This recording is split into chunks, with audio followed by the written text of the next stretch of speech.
What's up, everybody? Welcome back to Sammie Vee Sessions. I am back home in the home studio.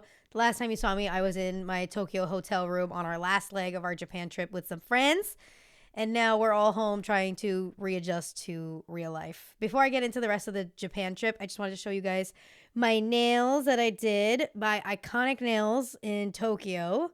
If you want their Instagram, please let me know. If you're going to be in Japan, they did, I don't even remember what her name was, but her name was, it started with a Y. Don't get mad at me, but she did a great job. I think anybody in the salon could do a great job. Producer, are we done? Yeah? Okay, cool. So last time we went to Japan, I also got my nails done. So I was super excited to get my nails done before I headed home. And yeah, they look so cute. This 3D nail art and these, whatever these lines are. I gave her the inspo pic and she did a great job with just off of the inspo pic. So the last leg of our trip, I feel like the second Tokyo leg was super chill. Some of us were still out and about, but a lot of us, like we said in the previous episode, we were all sick.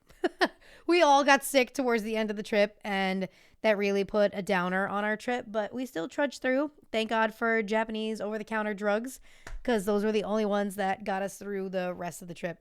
So the plane ride home, I was really debating upgrading to premium economy. Some of us did upgrade our seats just because that flight is so long, but we were so happy we didn't, because when me and Rich sat down, there was an empty seat next to us. So we had the row with just the two of us. It wasn't the most comfortable, but it was much better than sitting up straight the whole time with just that little bit of recline. I was able to like really lay down and like spread out, being that I'm only 5 foot tall. So like my head was on the headrest and my feet were on Rich until Rich was like, "I've had enough of you. You're hurting my legs." And he kicked me off and then I had to readjust. But honestly, the most comfortable economy class ever is probably Japan Airlines. So grateful to them. Grateful that everybody came home. We came home a little sickies, but nobody had a boo-boo. We all came home in one piece. It was such a great trip. If you're planning to go to Japan with a group of your friends, get that trip out the group chat already. Book your flights. Just book it, and then you can figure out the rest of it later. We had such a good time. I feel like the last episode we really highlighted the best parts of our trips. The best part of our trip. Towards the end, we did discover this sushi place in Kawasaki. I went 3 times in like 3 days, and they took note because they asked us on Google Translate, "Weren't you here yesterday?" As a matter of fact, I was here yesterday and the day before that, and I'm going to be here before I get on my flight home. But before I got on my flight, my last meal in Japan was sushi, but it was like boiled shrimp over rice and wasabi. And then we got tuna rolls. And then we got some Ichiran, and then that's it. Oh, it also has like these tuna rolls were something with a T. I don't know what it is, and my producer doesn't have his phone to look it up. So it was tuna with pickled radish. So those rolls were so good, and we were sitting at the bar, and the sushi chef is standing there staring at Rich. I've already finished whatever he made for me, and he's standing there staring at Rich, and I said, "Rich, he's waiting for you to eat it." And Rich is like, "Oh," does not make eye contact with the chef. So Rich is sitting there eating it, and I'm like, "He's still waiting for you to give your review." So the sushi chef is standing there just like nodding at Rich because Rich is like, "It is so good." Rich ate raw fish for the first time. So, and I'm so proud of him for actually trying it. He could have tried it and hated it, but he was pleasantly surprised like I was, if you guys remember the episode where I talked about going to Omakase with Celeste. But that was great. Now, being home. If you've ever been to Japan, you know that all of the toilets are warm and they all have a bidet. When I sat my ass on my toilet in my house the night I got home, oh, was I in for a rude awakening. That toilet was ice cold. So I now am looking into investing in a toilet warmer because I can't. There's nothing more unwelcoming than a cold toilet seat. When we got home, it was late. I really did want to cook, but I didn't have any food to cook when I got home. The food in Japan is so curated well and meticulously made that even eating out, you're eating the best.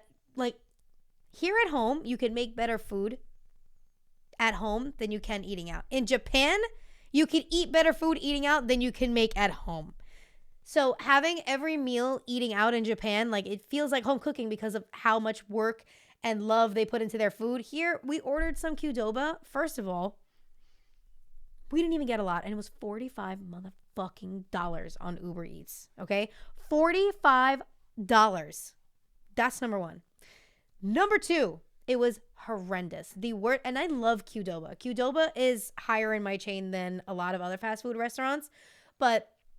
And if you don't know what Qdoba is, it's a similar slop Mexican food chain, but just, and by slop food, I mean, do you want chicken? Do you want rice? Do you want black beans? Do you want pinto beans? That kind of slop lunch.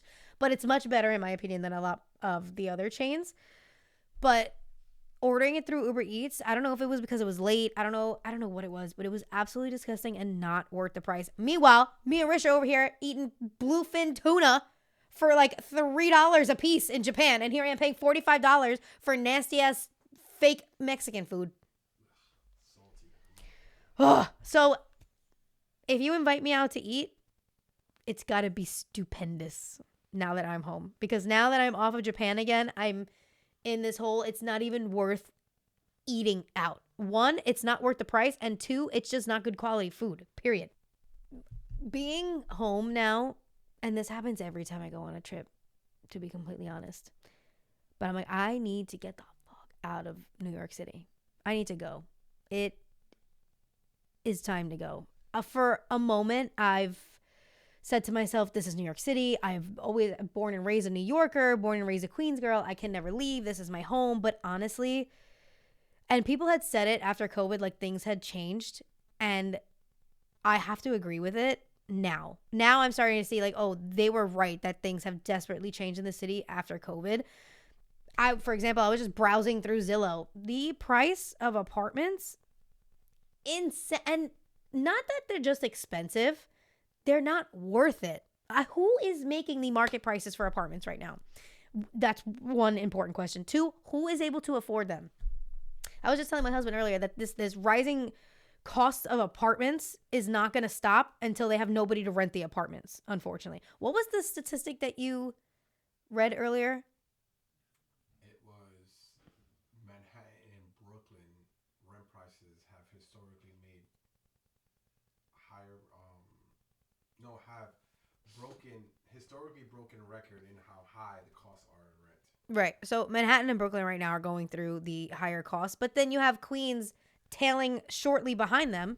And it's just, I'm not looking to move right now. I was kind of just browsing, and if I do move, it's going to be out of the state for sure. And that's another thing I wanted to say. If you are a New Yorker and somebody who didn't really want to leave and you've left and you're like, I could never go back to New York, tell me where you moved. I'm open for places to look into to move, and Floridians, no need to reply. Floridians, keep your replies to yourself. I don't want to live in your state.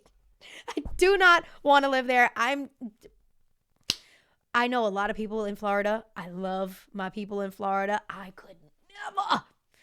Every time I have to go to Florida to visit family or friends, I'm like, oh, get me out of here. Get me out of here. Like, I cannot.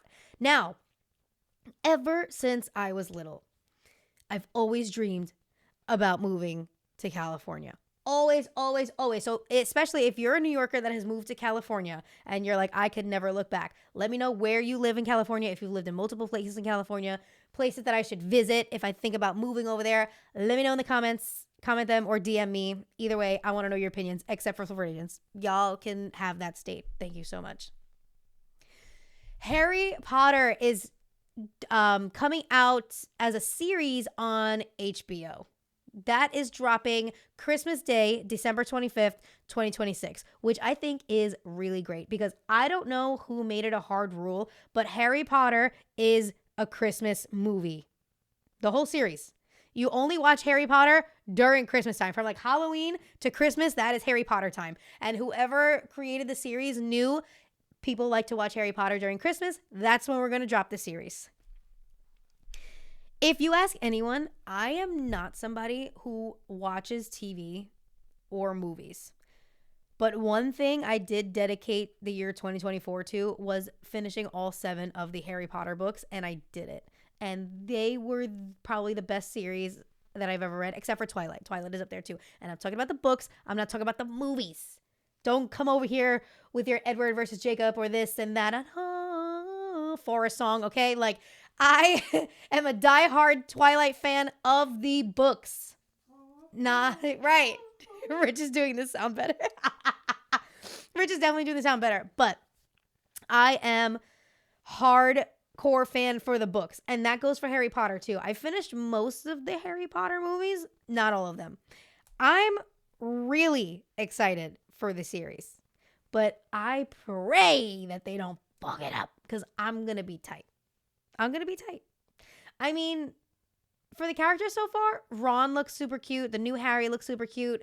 The new Hermione, I'm kind of not digging Hermione. Maybe when I see her acting, maybe it'll be a little bit better. We have a new Snape. There's rumors about who Lucius Malfoy is going to be.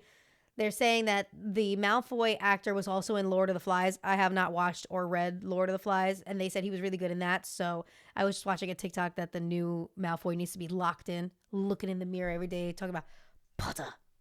Just needs to be like really locked in. Like we've had so much time to learn these characters. Think about how the characters are described in the book. Think about how they are in the movies. That these characters really need to lock in and be the characters that everybody knows and loves. Don't start creating new characteristics for them. No, we want the same thing. Sure, we'll watch it over again, but we want the same thing. Don't change the recipe. We have a lot to catch up on music, and I'm sure I'm not even going to scratch the surface. It's been 2 weeks. I've barely even listened to music in the past 2 weeks. But here we go. This one I debated talking about, but I really want to talk about it because of what this podcast is based on. Chappell Roan. She's getting heat, or they, whatever they go by. She's getting a lot of heat. There was an 11-year-old that just walked past her. This is all alleged. Don't get me into legal trouble. 11-year-old that just walked past her. This is like a famous person's child, and the story is that Chappell Roan sent her security after this 11-year-old girl saying, like, don't bother her, yada, yada, yada. And the girl didn't even say anything to her. Chappell came on and made this apology video where she's not even like, she's like laying down and just not taking it seriously. Listen, I don't know. But Chappell's claiming that it wasn't her security. It was the hotel security, whatever. But then you have people coming out with other videos of her sending her security after people that are just recording her. And I'm not famous, right? I don't know what it's like for random people to be recording me or random people coming up to me to ask for pictures. And we love a woman that likes to set her boundaries. But Mamita, you're famous. You wanted this. You've won Grammys. Like, has she won Grammys? I may be wrong with that, but she's definitely been nominated. You've done all the things to be famous. You signed up for this. You can't expect people to know who you are and not make a scene when you're out in public. Like, I guess it might, maybe I'm insane. Maybe it's just me. Because there are people sticking up for her in the comments too, where it's like, oh, maybe she doesn't want to be bothered. Cool. How about just ignoring people? Like, there was this one fan that was asking her for an autograph, and in the video, she's videoing him saying, I've asked this person to leave me alone multiple times. So why are you still standing there, girl? Get in your car and go. Get in your car and go. It's almost like you want your Chappell Roan persona to be insufferable. And I don't know if I can fucks with that. Like, I fucks with your music, and a lot of people are saying she's only released one album. This is only going to get worse as she goes along. And I know a lot of people who are not nice to their fans. Mariah Carey has been rumored, like, not to stop or this and that. But I feel like Chappell's almost berating her fans. And I'm not down with that. I can't say that I will continue to support her or her music. And what I mean by, I've talked about this on my podcast, the biggest part of the music industry is the consumers. The biggest part. If you think that you want to be in the music industry and you don't know how to get in there, being a consumer is literally the first step. Talking about it is the second step, right? Creating a platform for yourself about the music industry, third step. But I think she's failing to realize that there is no Chappell Roan without her fans. Another thing about Chappell is if you really wanted to be left alone, there's ways to do it. Sia, for example, I can't tell you what this woman looks like. If I saw her out in the street, I would never think that that was Sia. Because she's always wearing like the wigs and stuff. Zendaya just got married. I can't remember what his name is to her husband. They literally just got married in secret. Nobody knew about it until that person blew it up on the red carpet. But there are ways to go about fame and keep your privacy hidden. This is why I'm saying I think you're choosing to be insufferable. I think you want that to be the character of Chappell Roan. You got Boy George telling her even to, pipe down a little bit. Because being a has-been is not a great scenario either. And I think even famous people clocking what she's doing is a problem. Like, if you don't want to be famous, stop making music. If you don't want to be famous, be a ghostwriter.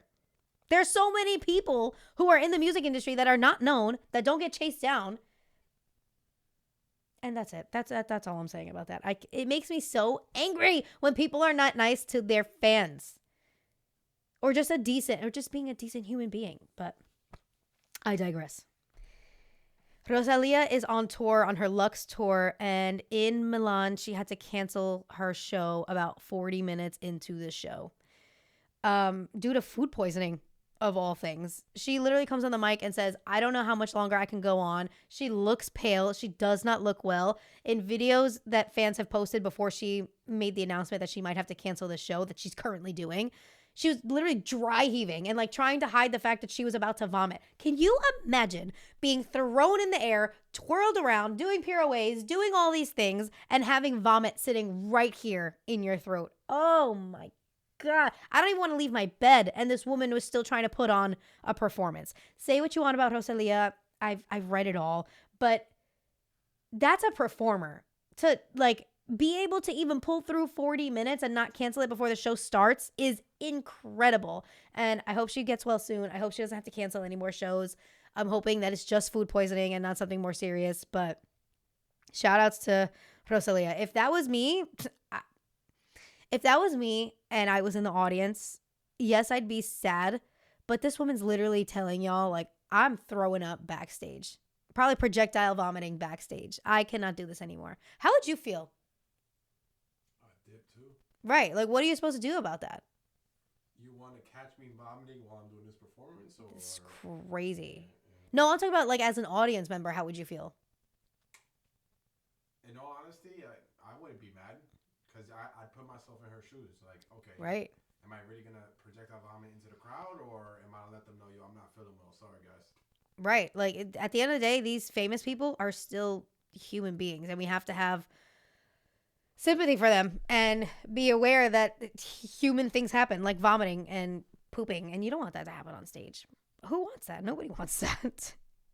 Cardi B has just finished her tri-state area tour. She did 2 nights here in New York, and then she had 1 night in Newark. And the people that she brought out Lil' Kim, she brought out Natalie Nunn, she brought out A Boogie, she brought out a ton of people on her New York stop. And I'm still so mad that Japan got in the way of me going to see my girl Cardi. Cardi, I will see you eventually. I hope your next album and next tour doesn't take 7 years. But, I mean, if it does, I'll be waiting around.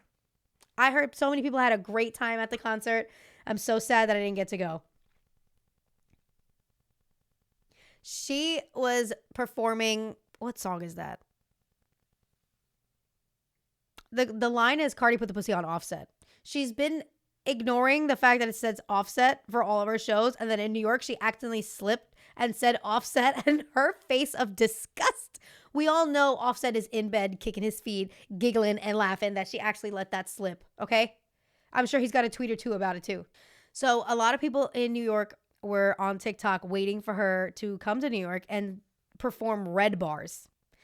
And sadly, she did not. If you do not know the song Red Bars, I will link it in the Spotify episode. It's REDBARZ. It is a single that dropped on April 5th of 2017. I love that song. I think it's one of her best songs, especially her best early work. And she went on TikTok live and somebody, or Instagram live, she went on a live and somebody had mentioned you didn't perform Red Bars. And she said, I knew I was missing something all day long. I feel like I was forgetting something. So she wanted to. She saw our discourse on the internet.